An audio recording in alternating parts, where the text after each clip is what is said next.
Hey all, and welcome back to Sonic Chronicles. The battle for Angel Island continues with Tails just basically mulling over technology and whatnot. Last time, Sonic, Knuckles and co. really jankily jumped onto a ship, so I guess they're just going to chill there for the time being while the ground team operates. See, this is what I like about this game, splitting up the characters. Like, they each have a specific function in the story. Like, this happens in RPGs all the time, but usually it's just like, choose which way you would like to be fucked over, more than anything. Choose which way you want to be arbitrarily challenged in the very linear fashion. But here, both groups are actively affecting the story in different ways. And I suppose it is also another way to build how the characters are working together here. If we see that not only do we have Sonic doing his usual thing, but with Eggman joining the team, we get to see his way of thinking, his approach to helping us out with this particular conundrum and working alongside with Tails. And the dynamic between Tails and Eggman is actually pretty well done during this little sequence here, I think. Yeah. Because it's interesting to see that you got the two characters who have always been kind of like the mirror to each other, haven't they? Like, if you think in SA2, they had like these similar kind of mechs, and they've always had like the personality traits of both being the good scientist and the bad scientist, respectively. And so now, seeing these two different workforces coming together, you know, it's like, it seems natural, and that's kind of what this dynamic needs, really. Yeah, I definitely agree, mate. I definitely agree. Like I said multiple times, for the sake of filling space and reusing commentary, the characterization is really on point in this game. Rouge, what the fuck did you think that was going to accomplish? Well, I mean, it still hit some of them. Yeah, true, I guess. Bit of damage. Yeah, like, you threw them point blank, but you still managed to miss. Well, at least your sass and sarcasm is on point as shit in this game. Like, Rouge is sassy as hell, and I really enjoy it. Yeah, and she does it naturally too. It's not like Sonic where you have to go out of your way to pick like the dickhead option each time. I love that so much.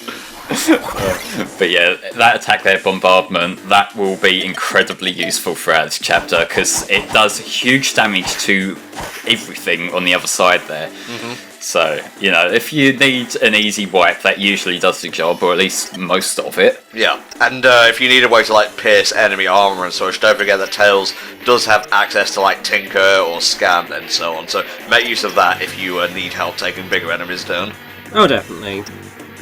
I think for the most part, I was sticking with Rouge and Amy as like my attackers alongside Eggman using the big attacks here, because I am very much a creature of habit with RPGs. Once I realise something works for me, I tend to stick with it, which quite often does end up making the job harder for myself, but you know, I'm not that experimental with a lot of things. Well, you know, this is a very RPG thing. Like, it's a very linear, for the most part, sort of genre. So, like, if you find a build or a team that works, unless an enemy comes along that specifically requires you to think outside the box, there is no benefit in terms of, you know, winning easily to changing that strategy. It's like getting a really good gun in an FPS. Are you going to just, like, use your pistol for shits and giggles during the final boss? No. You're going to stick with the gun that works. Yeah, I'm gonna run around with double shotties and win every match online, got it. Oh yeah, realistically having double shotties should blow your arms off at like the stumps, but yeah, what are you gonna do? Boom, oh poor Amy. She'll be getting back up next turn, but that was brutal. It's kind of in vain really when you consider that I can just stand back up, but that robot literally sacrificed itself just for that one hit. You'll notice that some of these enemies are doing the evading thing, which I hate, which is, like, they don't have to do any QTE to do that. They can just say, no, you can't hit me now. No, you can't hit me now. Yeah, although to balance that out, I've noticed that some of these do also have shit aim in themselves. I've dodged unintentionally sometimes a lot of attacks that they've sent my way, particularly when they're using the machine gun. Some attacks you do get a QTE to dodge as well, so like just stay on the ball even when it's not your turn to get up. Just keep your eyes on the screen because you might get a chance to dodge some damage there.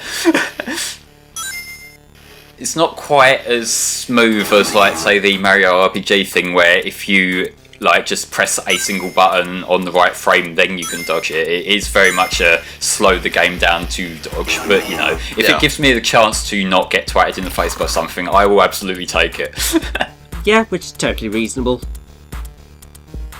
Tails is so fucking slow, it's really showing, because his animation there, like, it looks like he's falling forward as he's running, which makes it exaggerated just how slow he's running. Flame, I hate to break it to you, but running is essentially falling forward but catching yourself every time.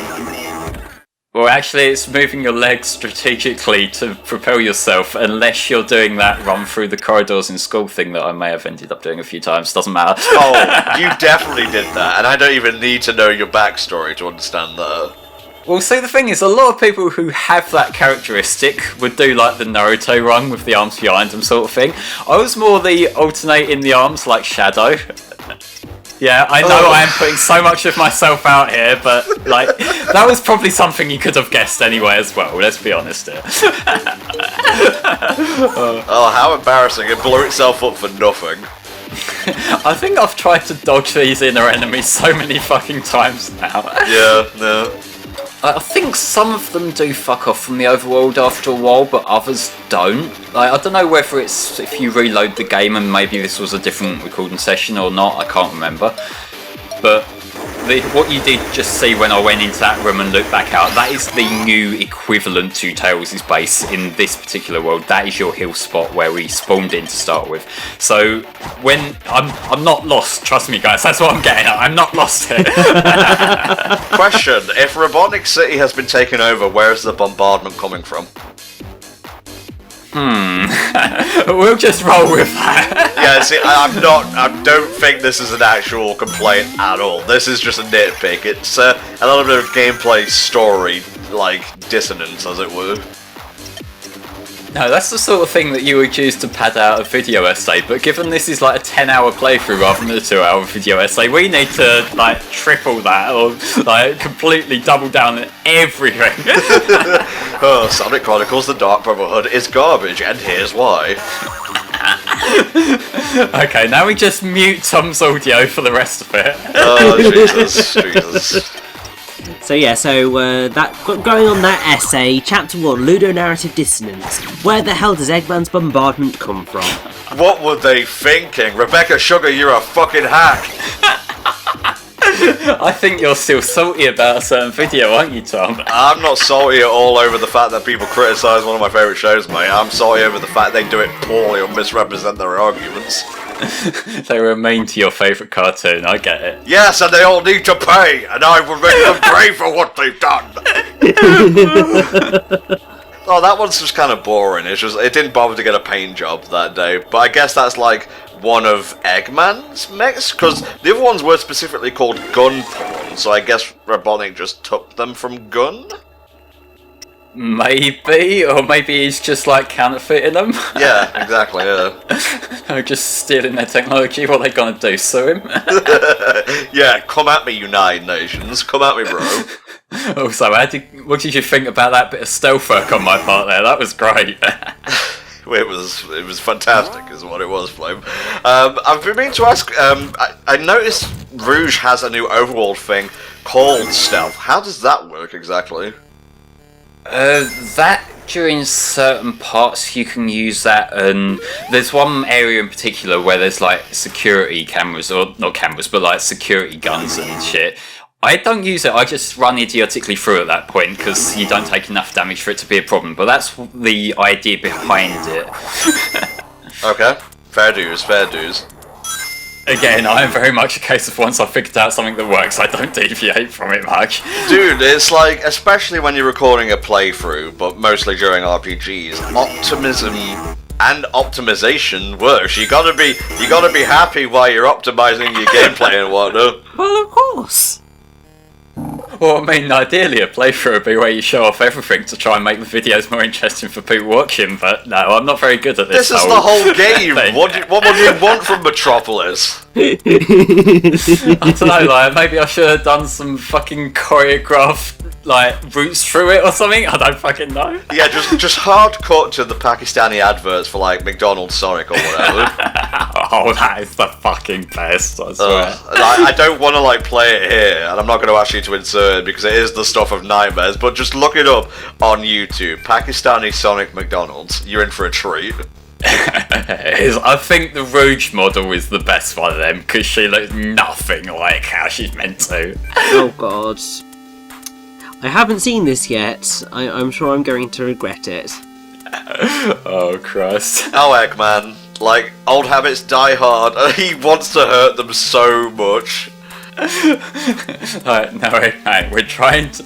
Your wacko pain-free machine. Oh, Jesus Christ, I love Eggman in this, I'm not gonna lie. Eggman's always been great. I can't think of a single iteration of Robotnik/Eggman that has ever been bad. Even in Archie, where he's like more of a tyrant, he's still entertaining. Yeah, Eggman is one of these characters that they've handled him so many different ways in the games now, because like they've had him as the serious threat during certain times. Like, he wasn't amazingly competent in the adventure games, but he was at least threatening. Yeah. And then we've also had him a little bit goofy and that, like with Colours is an interesting one because that's like one of the most fucked up plans he's had, but it gets lost behind the fact that he's constantly having banter with Albert and Cuba. True. What's that plan again? Just for people who may not like remember what Colours' plot was. He was sucking the life energy out of an entire alien species, like, and making these fucked up like mutant ones. Yikes! I think that's kind of why I like the tone of Colours, because it is bright and peppy, but it has a bit of bite to it as well. It's not as, say, bland as Forces is, or just kind of straight-laced as Generations is, you know? Yeah, because, like, Forces is a bit too implied for a character that we know otherwise. Because, like I wouldn't buy Eggman successfully taking over the world unless we see it or we have some justifiable context for how it might have happened. Yeah. And we don't have that in Forces. Eggman is the kind of guy who, to take on a super fast hedgehog, decides to get a slowly moving machine with a ball swinging from it. That is who Eggman is. He cannot take over the world without a massive handicap in place. I mean, if we want to think about this logically, if that's the first time that he and Sonic ever fought, he was just using what he had on him at the time. I guess he was like going through and deconstructing Green Hill by his... I should just make a video essay about this. I have so much to talk about. Oh, you should actually do it because that sounds terrible and I want to watch it. Man, you've seen me try to make professional tier videos. They all come off just like really clunky and disjointed. Well, I mean, if it's something you're legitimately passionate about, like Eggman and Sonic lore, then maybe it'll come out a bit better.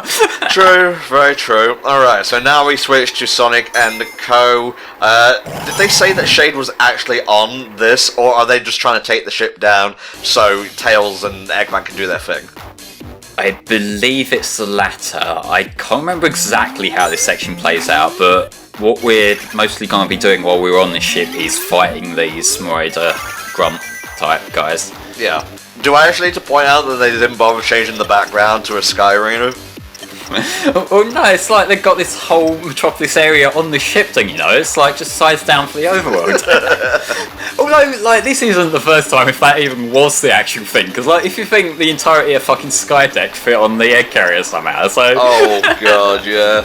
I'm still you want to talk about something that I am still butthurt about, Flame? The fact they never made any models or proper figures for, like, Eggman's machines and so on, like Sonic Adventure. I wanted a model or a toy of the Egg Viper so bad, and I never forgave Sega or Yuji Naka or my parents for it.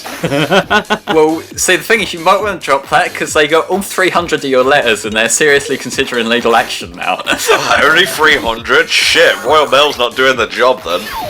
Well, clearly not, but clearly Sonic Team have heard at least something, because I did see the other day that there's inklings that somebody wants to potentially remake the original Sonic Adventure. Oh, that was that Izuka interview, I think that was Izuka, yeah, and it's just like, maybe don't do that, and maybe make a new game that's decent rather than going back to an old one, which is, while much beloved, flawed from as much as I can tell. Like, I'm just gonna like be a defensive Sonic Adventure fan here, and look at it through rose-tinted glasses.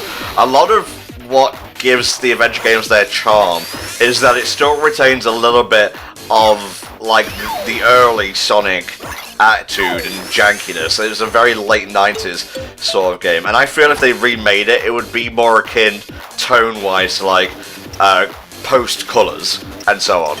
So, like, in terms of like tone and execution, I don't think it would have that same sort of self-serious but also kind of comedic vibe that Adventure had. Not SA2, because that kind of played it straight for the most part. And in terms of like gameplay execution, I don't think the Chowgon would be fully executed. If they're at all, I guarantee they'd put some sort of boost gameplay into there, because Forza's had it and they're not going to deviate from that. So what I would want them to do is port SA1 and SA2 to the Switch, because I love the Dreamcast versions on the handheld, and start working on Adventure 3. I feel that's the best thing. Yeah, I think, like, the optimist in me would want to see a Sonic Adventure 1 remake done well, but I know realistically, Sonic Adventure was, like, in the day, a very ambitious game to both its benefit and its hindrance. Yes. And modern day Sonic Team don't do ambitious at all. No, like, no. Forces for, like, although I will defend it, it's not absolutely awful, like some people would describe it, it's still a very safe game. And even then, it shows some problems here and there. So if they were going for a big adventure kind of game, I'm nervous that it wouldn't work quite as well as we ideally would want it to work. Yeah, for sure. Yeah, which is a shame, because it's just like, I think it's sort of very short amount of time left to get this point across, but hey, we've got another part or so.